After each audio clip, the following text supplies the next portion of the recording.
I'm John McKee, editor of Messianic Apologetics. Messianicapologetics.net. And I would like to welcome you to this episode of Messianic Insider, your theology and news roundup for June the 23rd, 2025. If you're like any of us right now, you can feel the tension in the air, in the spirit. The big event over the past few days is the direct U.S. involvement now in the Israel-Iran conflict. And just before going live, I have seen how, monitoring a number of reports, how the Iranians have begun to retaliate on what appears to be a number of U.S. bases in various Gulf states. So a lot of things going on right now. A lot of things have happened over the past few days, and we need to be able to trace what has taken place, because there are a lot of people out there right now in the world of religion, the world of prophecy, who have what would be best described as a newspaper eschatology, meaning that they look and see what the current news is, and then they try to read it into the Bible. And while we should doubtlessly stay up to date, stay up to speed with what is occurring in the world, we don't need to be caught doing that and then seen to have made false prognostications spoken presumptuously, because a lot of younger people, particularly looking back at what took place in the 1980s, the 1990s, into the 2000s, all the false end-time predictions, all the false prognostications, people not being tactful with how they approached prophecy, eschatology, the last days, have caused them to abandon a premillennial eschatology and embrace a more preterist or amillennial approach. So we're going to be going through a lot of news for certain, but first we're going to start out with theology.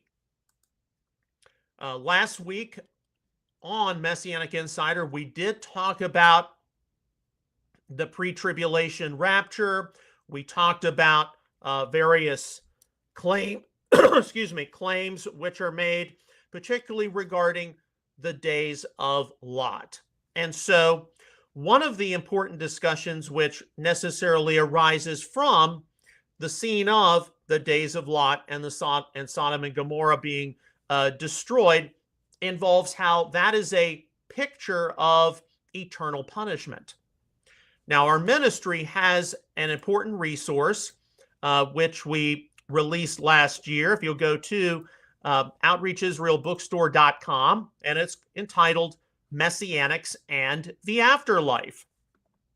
This resource, Messianics and the Afterlife, thoroughly discusses the issues of the intermediate state between death and resurrection and the different dimensions of eternal punishment. It also offers some Q&A on the afterlife and a preliminary analysis on where much of the subject matter currently stands for our faith community in the 2020s. So one of the important aspects of course, the discussion on the afterlife involves eternal punishment. And how long or not so much is it going to be? So let me switch windows very quickly, and we'll get into where the whole issue of Sodom and Gomorrah is approached from 2 Peter 3, 1-3 and 6. All right, so this is taken from our resource, Messianics and the Afterlife. Just to review, last week we discussed days of Noah, days of Lot, the example of Rahab. Are they pre-trib examples or not? From the example of the days of Lot and the destruction of Sodom and Gomorrah, important lessons not only concern the last days, but also eternal punishment. So that's what we're exploring briefly today. from 2 Peter 2, 1 through 3 and 6. But false prophets also arose among the people, just as there will also be false teachers among you, who will secretly introduce destructive heresies, even denying the master who bought them, bringing swift destruction upon themselves. Many will follow their sensuality, and because of them, the way of the truth will be maligned, and in their greed, they will exploit you with false words. Their judgment from long ago is not idle, and their destruction is not asleep. And if he condemned the cities of Sodom and Gomorrah to destruction by reducing them to ashes, having made them an example to those who would live ungodly lives thereafter. New American Standard.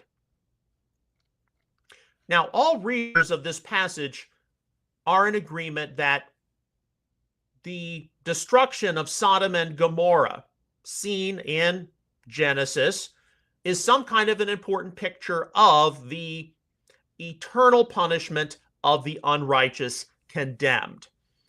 The big debate, of course, which can take place regarding eternal punishment is it something which goes on and on indefinitely, or is it something which will eventually terminate?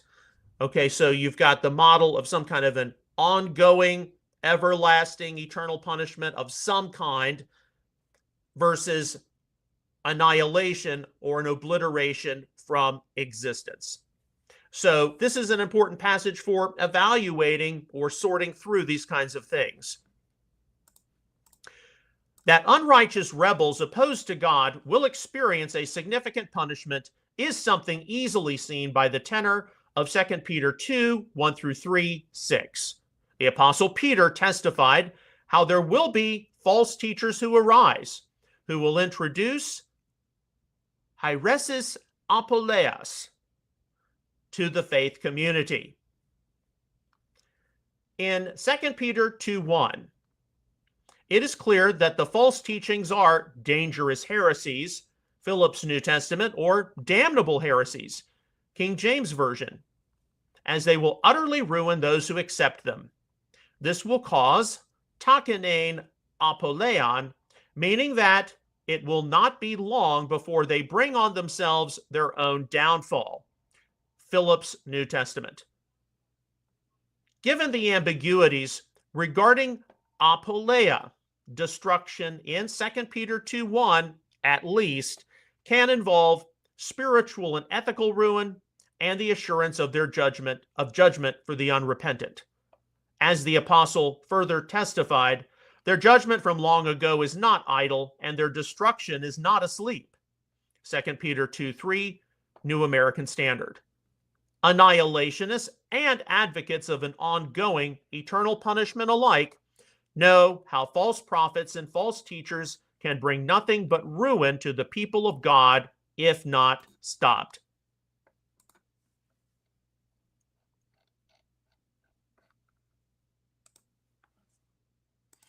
Annihilationists commonly declare a support for their view in the ensuing statements which follow from 2 Peter 2, 1 through 3. A particular interest is the attestation.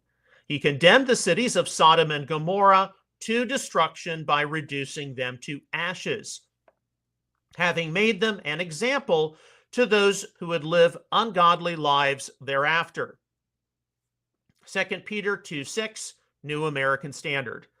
The penalties due to fall on the condemned are compared to the great judgment which the Lord issued upon Sodom and Gomorrah. In other versions we see he condemned them to extinction. Revised Standard Version, New Revised Standard, English Standard Version, which could be used to support annihilationism. Other versions, though, have condemned them to ruin. Holman Christian Standard Bible condemned them with an overthrow, King James Version, and sentenced them to devastation, Moffat New Testament.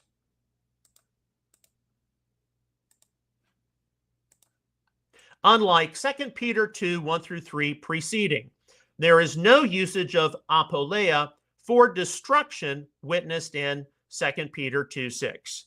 of interest to readers is tephosas katastrophe. The term tephrao means cover with or reduce to ashes from the BDAG lexicon, with the noun catastrophe involving an overthrow, destruction of cities from the Thayer lexicon. 2 Peter 2:6 could be rendered with covered with ashes in catastrophe. That the downfall of Sodom and Gomorrah to divine judgment is important for the instruction of subsequent generations was attested by the first century Jewish teacher Philo. Therefore, on this occasion, as the Holy Scriptures tell us, thunderbolts fell from heaven and burnt up those wicked men in their cities.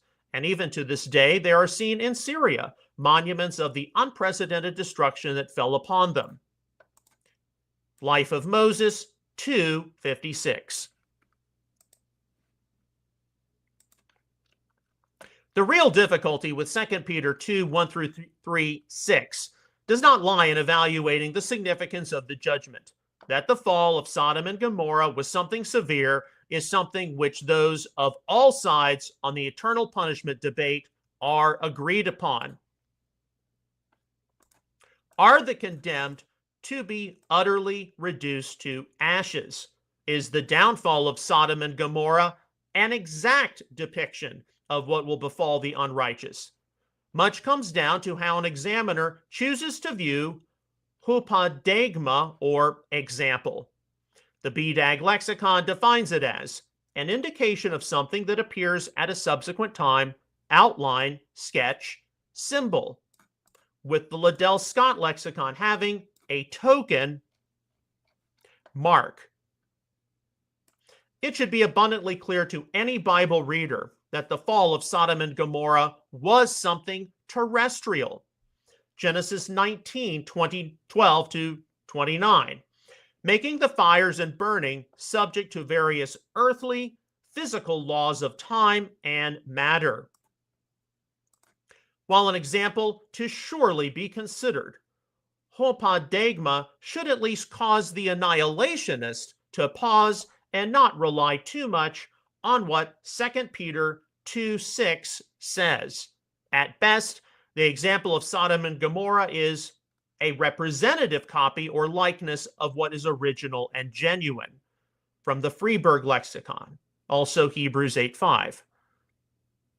The catastrophe unleashed upon Sodom and Gomorrah did not include the total array of wrath which the Creator will see unleashed upon unrepentant sinners at the final judgment. So, this is an important example to doubtlessly review, as it involves the subject matter, the ongoing debate at times regarding different models of eternal punishment. However, the issue which we all have to consider, regardless of what side we take, Sodom and Gomorrah is an example of the catastrophe to befall the unrighteous, unrepentant. However, Sodom and Gomorrah, that judgment was subject to various laws of space, time, matter, energy in this dimension. Is the eternal punishment to be unleashed upon the unrighteous subject to those same laws of space, time? That's a subject for another teaching. Let me switch screens back.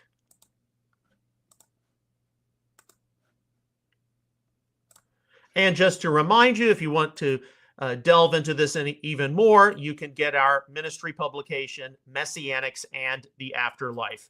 I've tried to be as fair-minded and as even-handed as I can be with this very controversial and indeed emotionally laden subject. Okay, so before we get into the news, please do keep our family and ministry in prayer right now. We are getting ready the end of this week to be traveling to the Messiah 2025 conference. We do know that there is a huge amount of tension right now, especially as it involves various matters of security and are we going to see protesters? What's going to happen? What's not going to happen? So pray for all of those involved because tensions are going to be high because we're going to be around a lot of Jewish people. I'm not so sure if a lot of the people who are supposed to come from Israel or elsewhere are going to be able to make it, but we'll wait and see. We're just going to be on a heightened sense of alert in a way that others at other events may not be. So pray for the safety of the Lord. Of course, this is the biggest Messianic conference in the world. It's been going on since the 1970s. This will be our 8th conference we have exhibited at. I'll be giving a presentation on Wednesday morning on when are we talking about the end times. And I've got to wait until like Wednesday or Thursday to actually look through my outline because it might be subject to change based on what is happening in the world right now. Before going live, I did see that there were some Iranian attacks on U.S. forces in the Gulf. Tomorrow we'll have to cover more of the specifics of that. We know that the U.S. did get involved on Saturday evening with its B-1 forces, B-2 bombers, taking out the Fordo nuclear facility, and that there continue to be some ongoing developments there. So things are heating up. Of course, we also see maybe a little bit of saber rattling from Russia, North Korea, the typical suspects. And so we got a lot of news to go through. And we do the news after the theology segment because it's, of course, time sensitive and subject to change. Now, we're going to go through news as I passively encountered it from Friday afternoon to basically this morning, Monday morning. Some of this you already know about. Some of this will be new, but it's important so we trace what has taken place over the past few days.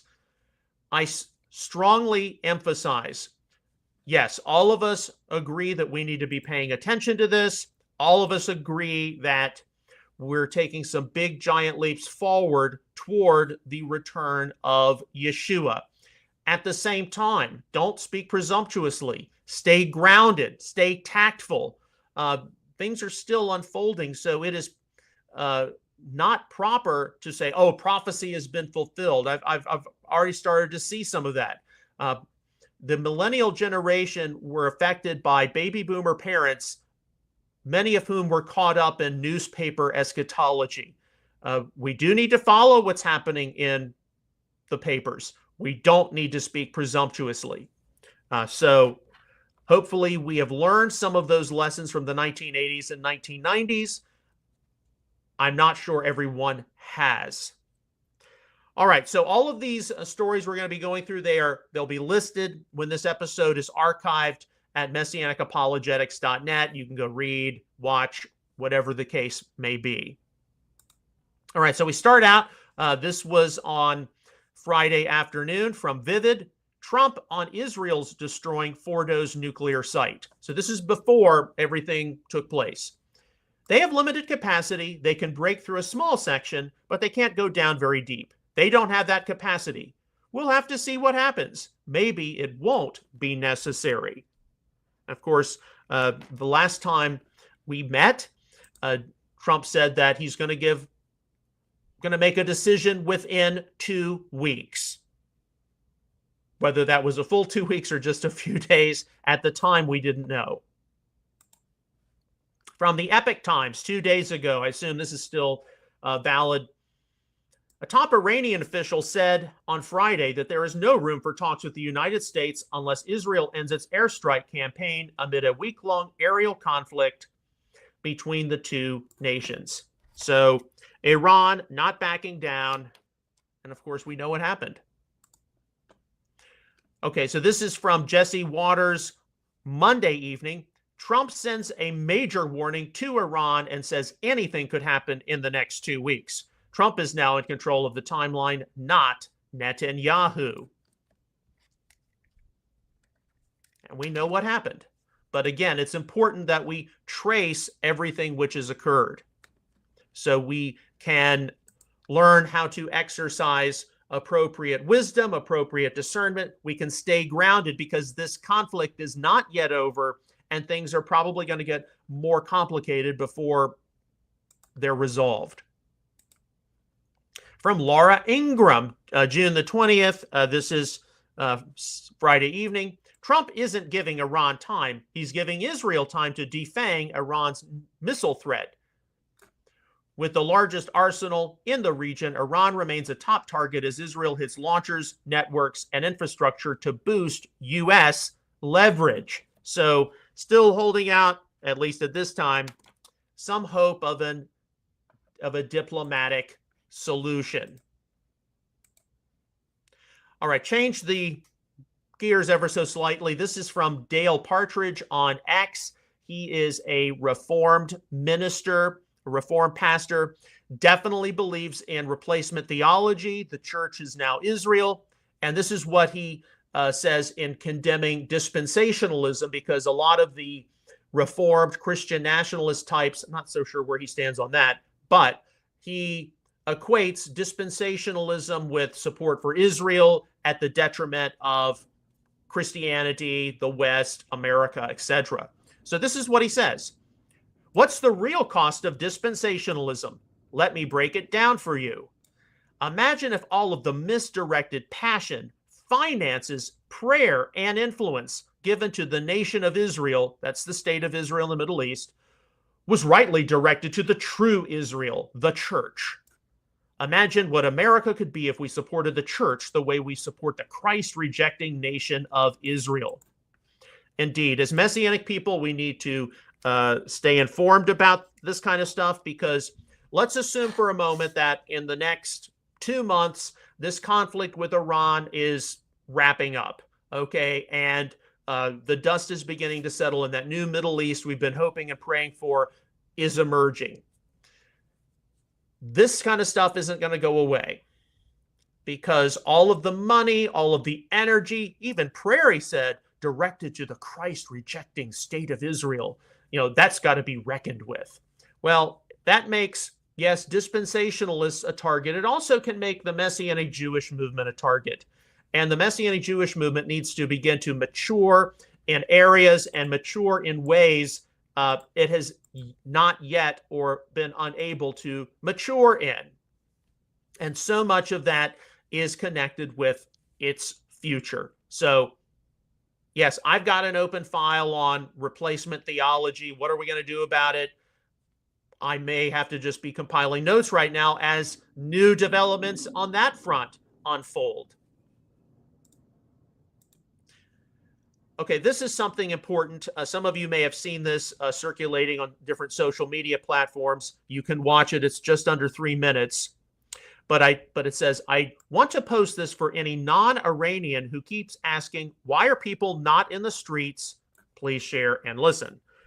Okay, one of the main reasons why, even though it's clear enough at this point that Israel, the different Western powers, they are supportive of the Iranian people rising up and overthrowing the current despotic Islamo-fascist regime in Tehran. That doesn't happen overnight. And there are a lot of people in Iran who they oppose their current government, but they are worried about what the repercussions are going to be. They're worried about being arrested. They're worried about being beaten, losing their lives, whatever the case might be. That is why you haven't seen a mass uprising of the Iranian people themselves yet. But how much has to be in motion for that to be a possibility? Well, what you mainly need to see is you need to see those within the Iranian regime, and especially the military, decide to, let's do what's right for the people and let's get this government pushed out. But it mainly has to do with the repercussions of the regime. And if you were a husband, a wife, you'd be concerned about your children, you'd be concerned about your aged parents. There are all these things which go into why the Iranian people haven't, if they are so against their current government, why they haven't taken mass action yet. Okay, this is something which I wanted to pass on. This came across my Instagram feed, and it is very, very concerning. From the channel World Visualized. As military confrontations intensify across regions, from the April 2025 India-Pakistan standoff to the ongoing Israel-Iran conflict, strategic missile systems have reemerged as central instruments of national defense and geopolitical signaling. So here you have 10 most powerful long-range missiles in the world in 2025. And you see the main nuclear powers featured: Israel, India. You don't see Pakistan, but we can assume Pakistan is comparable to India. France, the United States, the United Kingdom, Trident II, China, the U.S. with Minuteman III, North Korea, China, and then you have the final two longest range missiles, the Satan missile, and, if that's not bad enough for a name, the Satan II missile by Russia. Yes, I believe in a strong national defense, as I hope you do wherever you live, but nuclear weapons are an abomination, okay, because they can obliterate the human species multiple times over. And the fact that you've got missiles which are classified as Satan and Satan I by Russia, that only intensifies it. All right, this was sad news. This was from Friday afternoon. Gillard Sartain, actor in Hee Haw and Ernest films, dies at 81. Many of you probably have seen films with Gillard Sartain in them. He certainly, I remember watching him in the different Ernest films, Chuck and Bobby. Yeah, it's just a sad day. Certainly appreciated a lot of his humor. Some of it even influenced my own worldview, at least as a youngster. From Nio Berg, and you can go look at this in your spare time, incomplete list of top brass regime eliminations so far. Of course, this is as of Saturday morning, June the 21st. All these high-ranking members of the Iranian military gone.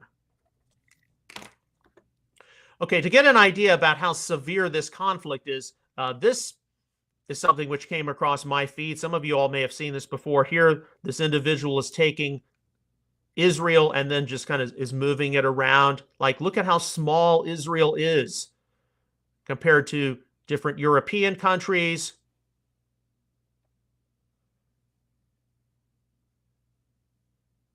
Yeah, you see some of it, and then moving over to the to North America, the continental United States. Yeah, Israel is just about the size of New Jersey, could fit right in the middle of the state of Florida. That little tiny country is performing amazing feats against the Iranians right now. Okay, we still have a lot of news to go through.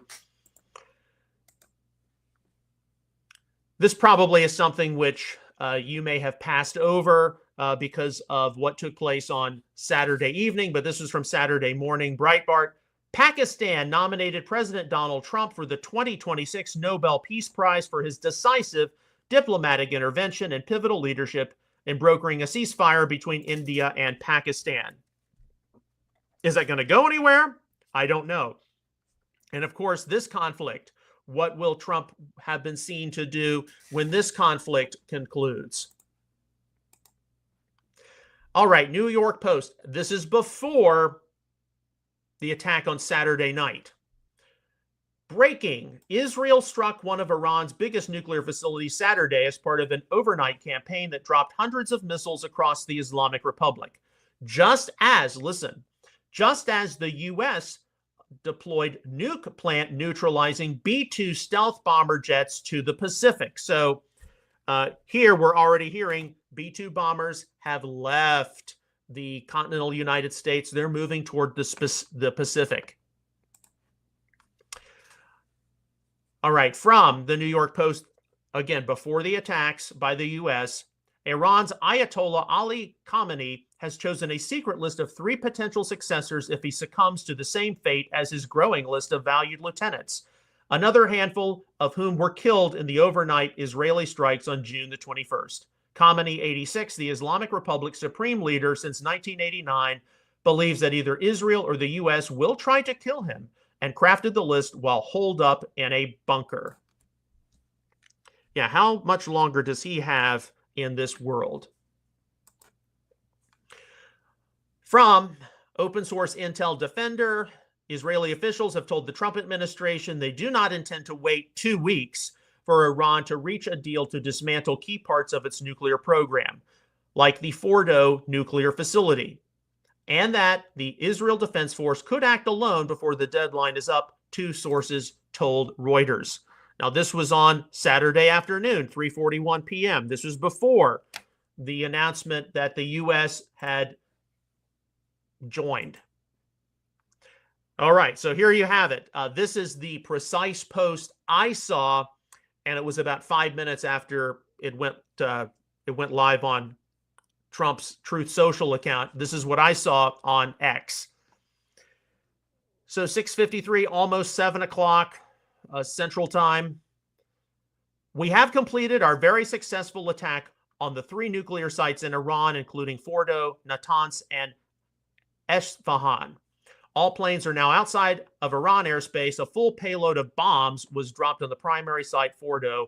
All planes are safely on their way home. And I don't know where you were when you heard about the attack, but where I was here in my office.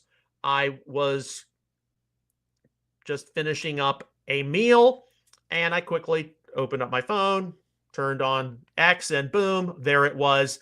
And I quickly went throughout the house and informed everyone that we are now involved. And indeed, my mother had her phone open. Pop had Fox News on, where this was coming on live.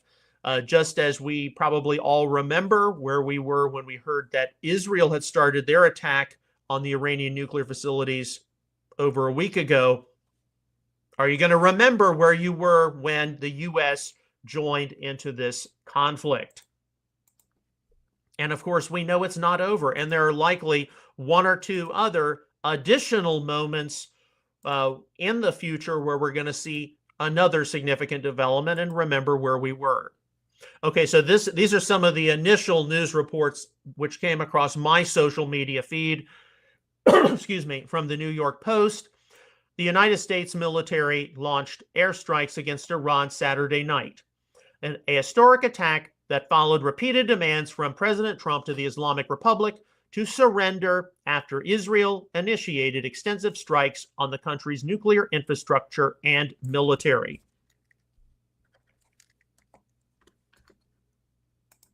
Now, this was from open source intel, but this is something which I watched because what I did immediately was, while I was monitoring X on my phone, went into the office and started watching Fox News, and then just started compiling things. So I saw this from Sean Hannity. I just spoke to the president. I have new information. It appears the United States just completely obliterated Iran's top secret nuclear facility with 6 huge bunker buster bombs, which of course only the United States military has. 2 other nuclear sites were wiped out with 30 Tomahawk missiles launched by submarines 400 miles away.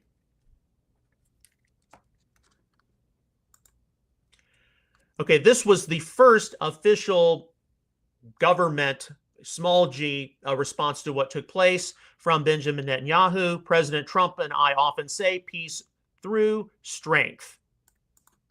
And that's about a 1-minute clip or so from Netanyahu. And then waiting up until 9 o'clock Central, 10 o'clock Eastern, President Trump gave a speech from the White House. So this is the first version of it, which came across social media for me. From the New York Post, President Trump, flanked by Vice President J.D. Vance, Secretary of State Marco Rubio, and Defense Secretary Pete Hegseth, addressed the nation Saturday night. The commander-in-chief said that Iran's nuclear sites were completely and totally obliterated. Now, that's then. Of course, there's still ongoing assessment. Did we get it all? Are we going to have to go back in? What's the future of those sites going to be? Ongoing questions. Likewise, a follow-up to this. This cannot continue. There will be either peace or there will be tragedy for Iran. President Trump threatened to unload further strikes on Iran if it did not accept peace immediately, saying the future attacks would be far greater and not ruling out ordering more U.S. military attacks. Now, I think what needs to be recognized here is the president is just bombing, shooting missiles at the Iranians from afar, whether they are dropped by different bombers, different aircraft, or whether they are fired via the U.S. Navy.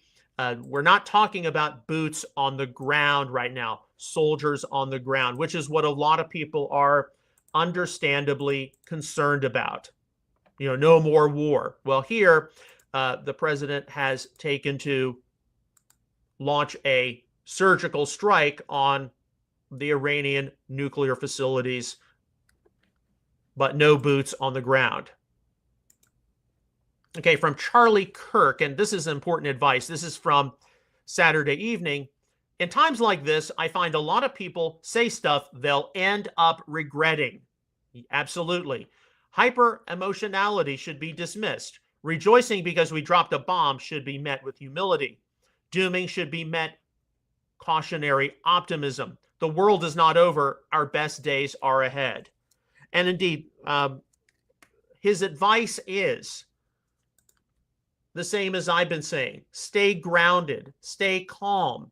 Also, be tactful. Watch what you say. This conflict is not over. It is important to watch history unfold. There's going to be a different Middle East when this concludes. Whether or not specific prophecies have been fulfilled or are being fulfilled or not, you don't know, I don't know, we don't know. But we have likely taken some very giant leaps forward toward the return of the Messiah.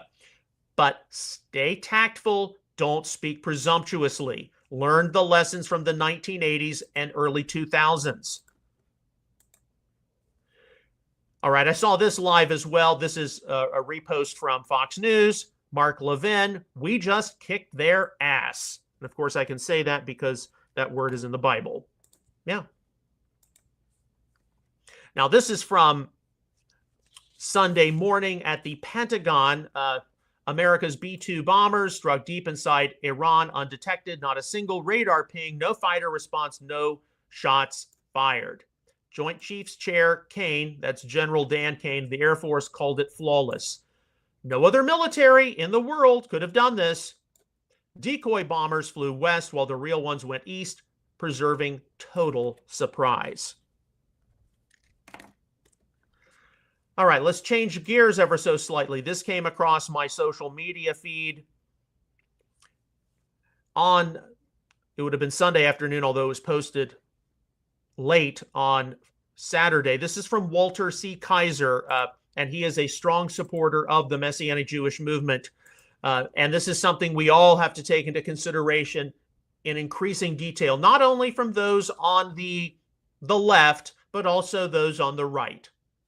He says, like it or not, the Jewish question will be the ragged edge on which many will be tested and found deficient from a truly exegetical standpoint of the clear witness of Scripture. So the question of Israel, the Jewish people, is God faithful to his promises given to Abraham, Isaac, and Jacob, or is there fulfillment now found in this new Israel, the Christian church? That is the ongoing question. And there are going to be new developments on that front when the dust settles from all of this. While many of us may be of the opinion that our adversary is more on the woke left, more likely our adversary might be seen to be on the woke right. Okay, from open source intel, this is more from the Pentagon briefing on Sunday morning. Hegseth, Secretary of Defense, Tehran is calculating the reality that planes flew from the middle of America in Missouri overnight, completely undetected, over 3 of their most highly sensitive sites. And we were able to destroy nuclear capabilities, and our boys in those bombers are on their way home right now. We believe that'll have a clear psychological impact on how they view the future. Indeed, think about that for a moment. Now, of course, it took over 30 hours for those bombers to leave Missouri, so the Midwest, go all the way to the Middle East, go all the way to Iran. They were refueled along the way, drop their ordnance, and then, of course, fly back to Missouri, and obviously had to be refueled again on the way home. The psychological impact of that. What kind of a country on earth can do that? I mean, literally, if you were some of those B-2 bombers, Air Force bombers, I guess, well, earlier that day, I went to the, honky tonk and I had some barbecue and then went to the base, got on my plane, flew it to the Middle East. We dropped these suckers and then we came home. And I mean, just think about that for a moment. I mean, they didn't, these pilots did not step foot in the Middle East. That's pretty amazing. And yes, it is supposed to have a psychological impact on the enemy. All right, this is the concern, which, among others, which many people have right now. This is from open source intel. Sunday morning, Al Arabiya, Iran's parliament approves plan to close the Strait of Hormuz pending final approval from security authorities. This won't end well for them. And of course, this is the way all maritime traffic, whether it's military or commercial, gets into the Persian Gulf. And what makes this so vital is anywhere between, I think, a fifth or a quarter of the world's petroleum supply goes right through the Strait of Hormuz. So if the Iranian naval forces decide to close this off, and there will be repercussions because not only is the U.S. Navy present in the Persian Gulf, this whole area, but our allies are there. It will have major economic consequences. We could see the price of fuel go up exponentially. Also, the Chinese receive a huge amount of their own oil from Iran. So is that going to happen? Is it not going to happen? But this is the fear. Okay, from open source intel, this was a Sunday morning.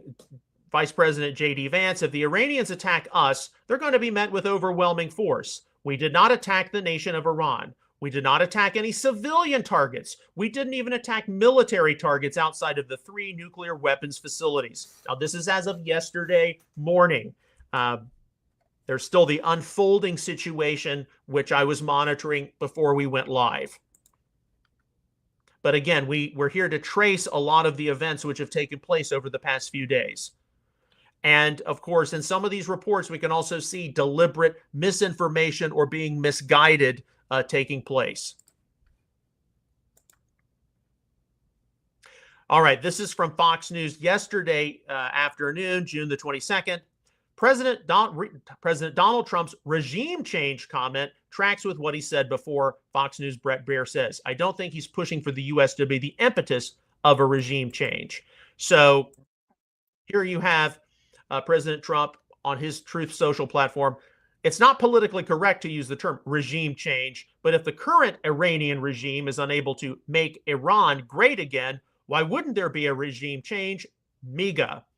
Now, I think what the president and others would like to see, they don't want countries like the United States being the direct catalyst of regime change in Iran. They want this to be something which rises up from the Iranian people themselves, pushes this Islamo-fascist theocratic government out of power and see some kind of democratic regime installed in its place. Likely, as we will see in a few moments, with the Crown Prince exiled return.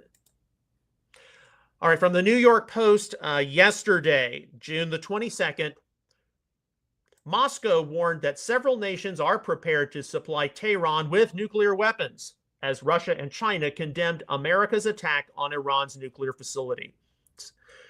Dmitry Medvedev, who serves as deputy head of Russian President Vladimir Putin's Security Council, claimed June 21st U.S. airstrike only caused minimal damage to Tehran's nuclear sites, including the fortified Fordo enrichment plant. But here, the main thing is Kremlin warns that other nations ready to give Iran nukes. Dangerous escalation has begun. Now, is this just rhetoric? Is this just saber rattling? Or is this serious? Is there going to be excuse me, an escalation of tensions in the Middle East, including words, involvement, Russia, China, North Korea, the usual suspects? From open source intel, Khamenei barricades himself in a bunker without electric communications, receiving written messages from messengers, Israel Hayom. And this is from this morning, June the 23rd. Okay, and indeed, this is information. How accurate, how inaccurate is it? From open source intel Defender. This is important to keep in mind. Following yesterday's series of strikes by the United States against nuclear facilities inside Iran, the Saudi Foreign Ministry released a statement expressing their concern with the situation, urging restraint and de-escalation, but did not go far as directly condemning the strikes by the U.S. against Iran. And indeed, we should expect, as takes place with many of the Arab states, they would condemn something like this, and they would, in this case, condemn is a poor choice of words. They would be disfavorable to this kind of activity, but they're not going to come out and just say, hey, we wholeheartedly condemn this. Instead, it's like, well, we need to see diplomacy resume, de-escalation. They've got to do that publicly. Privately, many of these leaders are kind of probably glad that the Iranian menace is being taken care of, because you have to remember what just took place not too long ago. President Trump visited Saudi Arabia, he visited Qatar, and then later he visited the United Arab Emirates. And the question of Iran doubtlessly came up in the different discussions he had. And did that involve, well, we're going to see what happens, but this is what our plan might actually be. We don't know. We can only speculate. But it is not uncommon for Arab states like this to express disfavor toward what we're seeing, Israel, Iran, the U.S. involvement, but privately being supportive of it, or at least knowing that it's better than. Okay, we got 7 more stories to go through. This is from this morning, June the 23rd. Iranians say that the Israeli Air Force has carried out an airstrike on the front gate of Evin Prison, the infamous detention center in Tehran. And of course, what's important about that? Well, it's one of those places where many political dissidents against the regime are held. And you bomb the prison gates, it's a signal that, hey, we want you people to be set free. We want your country to be set free from these evil people. Also, from Vivid reposted this, excuse me, Israel bombed and destroyed Iran's clock in central Tehran, which counts down the time until the destruction of the state of Israel.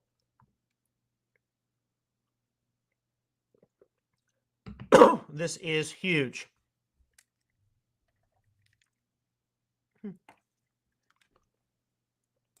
back to the American homeland, although I would suspect that this involves other places as well.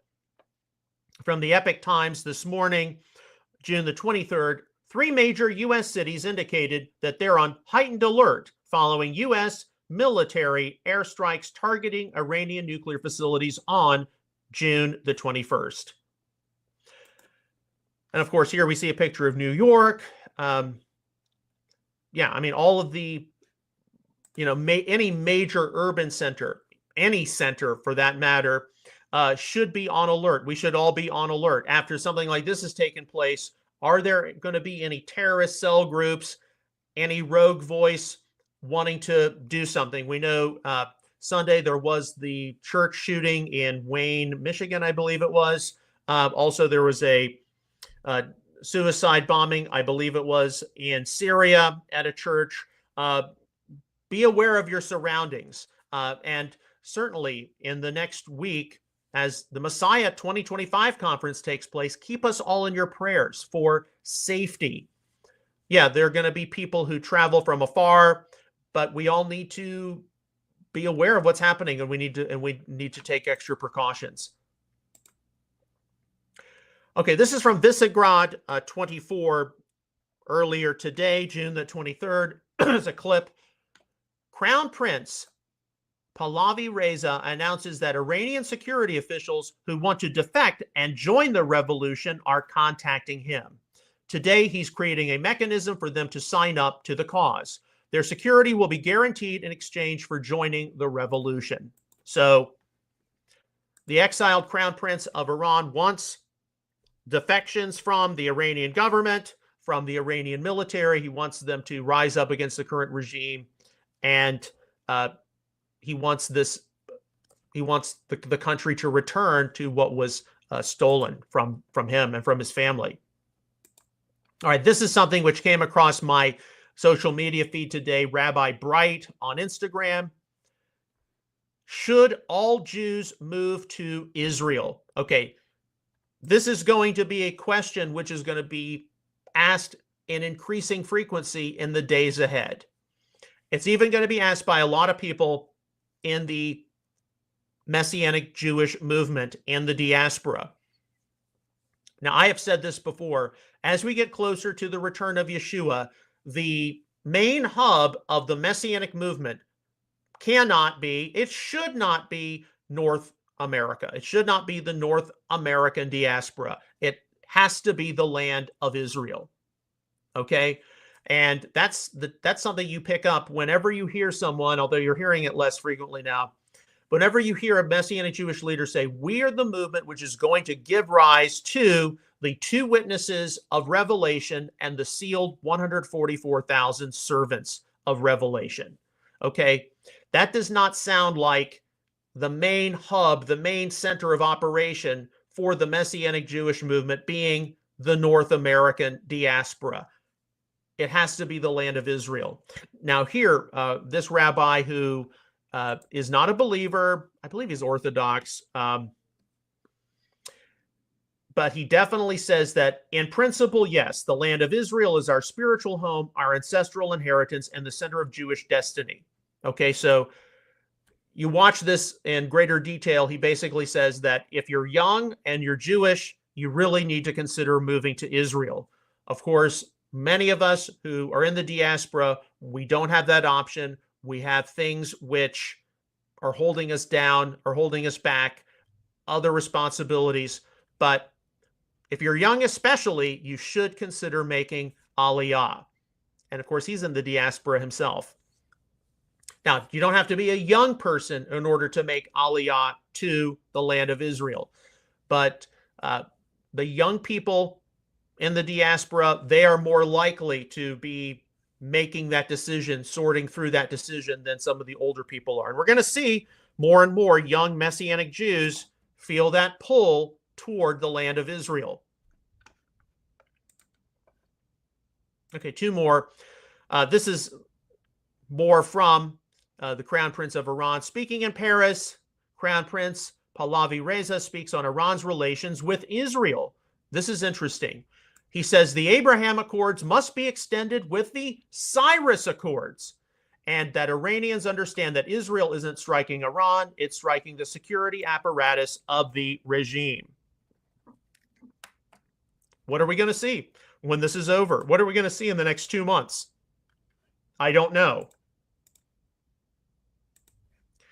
All right, and then finally, and this is reposted from open source intel, but it's from President Trump's Truth Social account, going back to some of the saber rattling from the Russian government. Trump, did I hear former President Medvedev, remember Dmitry Medvedev, other than Vladimir Putin, he's been the only president of Russia since Boris Yeltsin. And he was president of Russia for a very brief time. So Trump, did I hear former President Medvedev from Russia casually throwing around the N-word, nuclear, and saying that he and other countries would supply nuclear warheads to Iran? Did he really say that, or is it just a figment of my imagination? If he did say that, and if confirmed, please let me know immediately. And indeed, President Trump is correct. The N-word should not be treated so casually. Yeah, I mean, we went through that chart of all the different nuclear missiles. And Russia, which possesses the Satan 1 and Satan 2 missile. So this is, we live in a very interesting time. This is going to be a very interesting week. Now, we are not going to be able to have Messianic Insider after Thursday because we are going to be traveling to the Messiah 2025 conference. So for about 11 to 12 days, we're going to be taking some time off, but we are going to be having different planned editor's logs for McKee moments.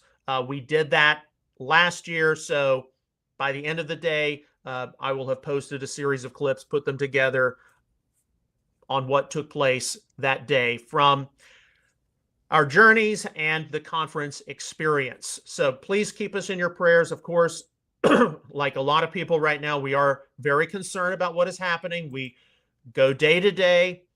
We know that the Lord is in complete control of everything, but we also know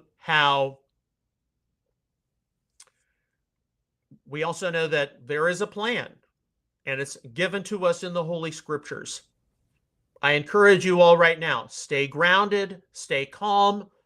We all agree that history is unfolding. History is in the making.